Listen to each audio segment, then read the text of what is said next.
I'm here with the first men ever to drill in over 1,500 feet of water west of Shetland.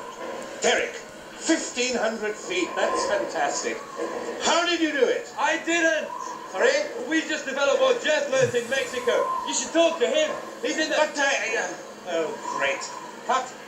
Did you cut? Sir Jeff, west of Shetland was down to you. Very kind of you, but that's not how we work. So how do you work? Well, without Anne's seismic analysis. Anne? Well, Nick's survey was critical. We can't take all the credit. Oh, couldn't you just pretend? He's down south. I did it all with my own bare hands. And your name is Nick? Yes. And you work for BP? No. Come on, hurry up. He's up north. Ride the chief engineer. Hello again. So, none of these people is responsible for BP's success. They all are. BP. Altogether better. From just £6,969, may we also recommend the Clio Le Routier.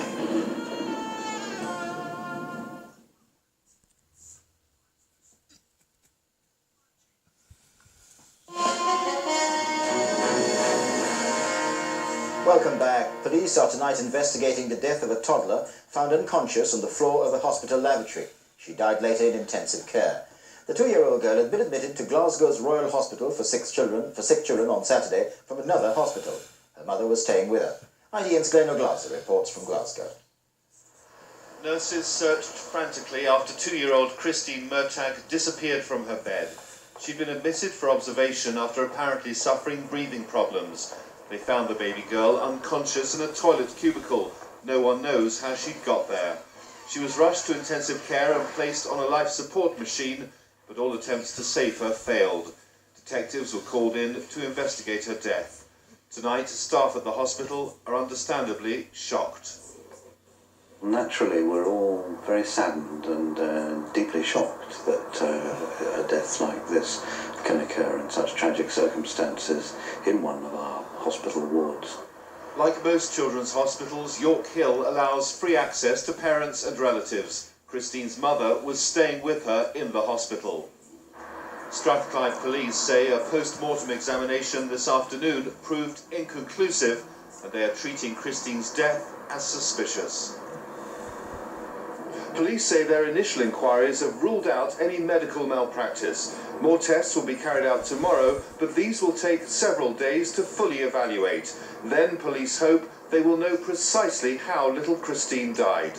Glenn O'Glaser, News at 10, Glasgow.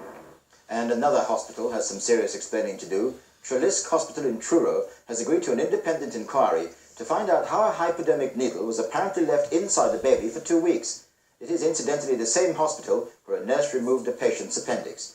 Benjamin Jones was born 6 weeks prematurely on Christmas Day. His mother never suspected anything was wrong until a nappy change, when she spotted the 1.5-inch long needle under Benjamin's skin. Last week, when I was changing his nappy, I noticed that it looked like something was actually lying on the changing mat. So as I went to grab hold of the end of it, he rolled the other way and something came out from him, and then when I sort of looked at it closer, I noticed that it was some sort of needle. The Chechen resistance fighters may no longer hold the presidential palace in their capital Grozny, but they insist that doesn't mean they've lost control of the city. As the Chechens fight on, the Russians are continuing their bombardment, with terrifying consequences. ITN's Paul Davis reports from Grozny. 4 days after the Chechen fighters abandoned the presidential palace, the first sight of the Russian flag flying from the building. Russian troops and armour occupy the north of Grozny, but in the south of the city, still held by the Chechens, the nightmare continues.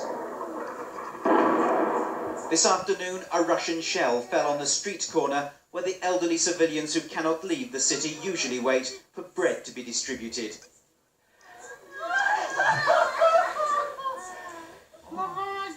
Eight people were killed, several badly wounded left screaming for help.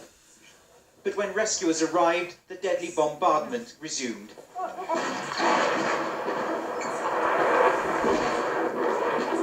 The crackling noise is cluster bombs exploding, sending hundreds of ball bearings down the street.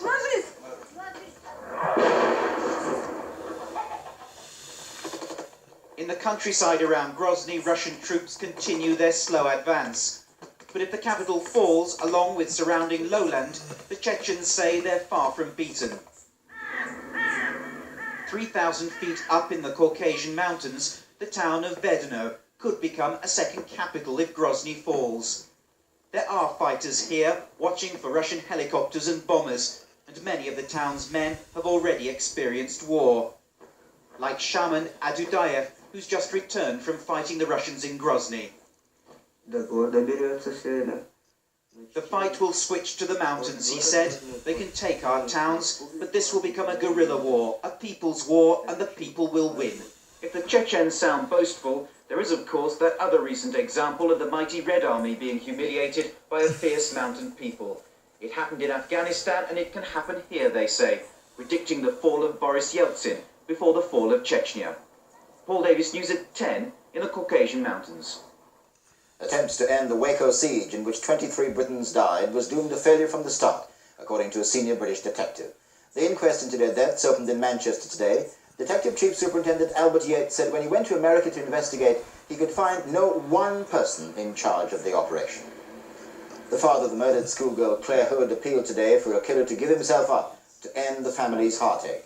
Police say Claire may have been playing truant when she was battered to death near her home in Cardiff.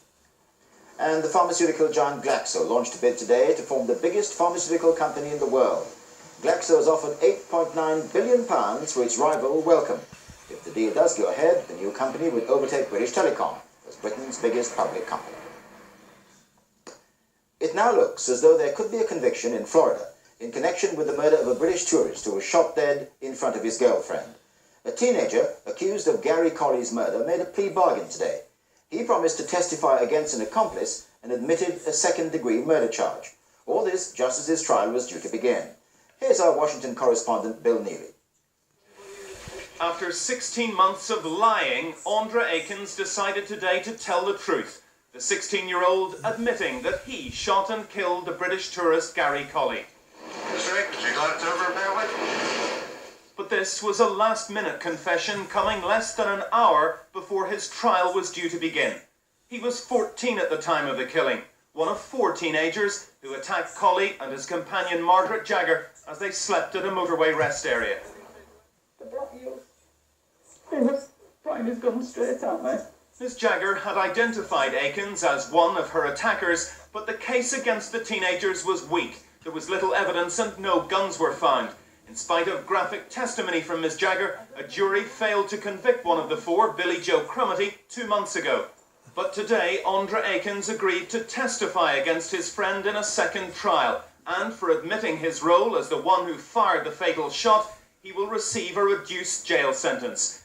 Gary Colley's mother attended court for the first time today. She won't now see her son's killer tried, but she has seen where her son died.